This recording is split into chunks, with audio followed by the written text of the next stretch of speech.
Bueno, entonces ya saliendo del primer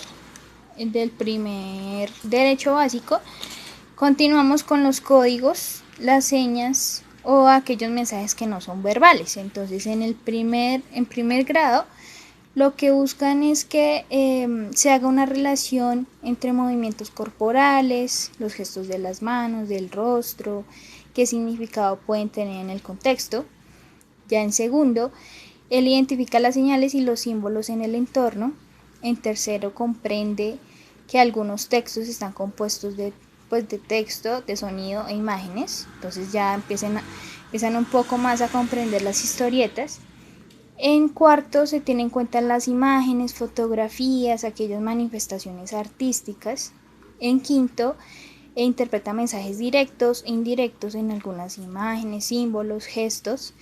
En sexto, pues ya crea organizadores gráficos como mapas de ideas, cuadros sinópticos, planos, infografías. En séptimo, ya reconoce las diferencias, semejanzas entre sistemas verbales, no verbales. En octavo, las manifestaciones artísticas pues ya las relaciona con la cultura, con las comunidades. En noveno ya incorpora esos símbolos, digamos, de orden deportivo, cívico, político, religioso, científico. Y en décimo, planea ya la producción de textos audiovisuales teniendo en cuenta un tema que le guste. Y en once ya realiza un sentido pues crítico en cuanto a la cultura, sociedades e ideologías. Entonces digamos que este indicador básicamente se basa en cómo va avanzando el niño desde primero hasta 11. ¿Listo? El tercer indicador que encontramos son los textos literarios. En los textos literarios, bueno, el niño de primero, él reconoce la posibilidad de desarrollar su capacidad creativa, lúdica. En el segundo ya se identifican los personajes, espacios, acciones.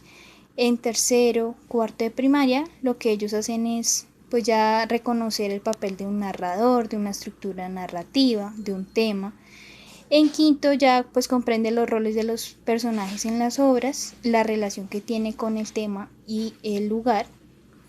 En sexto pues la posibilidad de desarrollar su imaginación por medio de ficción. En séptimo establece conexiones entre los elementos como la literatura, la historia, la cultura y lo social, digámoslo así. Y en octavo ya reconoce las producciones literarias como los cuentos, relatos cortos, fábulas. En noveno y décimo pues ya empieza como a clasificar los textos, entonces ya puede buscar exponentes en diferentes textos, temáticas, utiliza ya la ficción, pensamientos, expresa emociones básicamente. Y en 11 pues determina los textos que desea leer y cómo aborda la comprensión desde las experiencias propias. ¿Listo? Bueno, en el cuarto derecho básico de aprendizaje encontramos la interpretación de textos.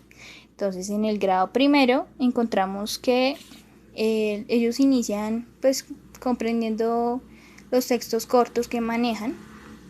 En segundo ya trata de comprenderlos a partir de sus propias vivencias.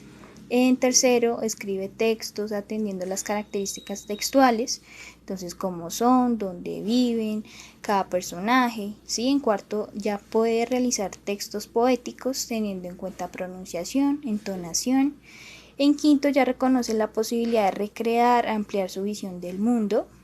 En sexto, identifica algunas expresiones de diferentes regiones, tiene en cuenta la cultura. En séptimo y octavo, lo que hace es clasificar el análisis del contenido y la estructura en diferentes géneros literarios. Entonces ya aparece la lírica, entonces en la lírica deben tener en cuenta la musicalidad, la rima, el uso de las figuras retóricas para expresar una idea, un sentimiento.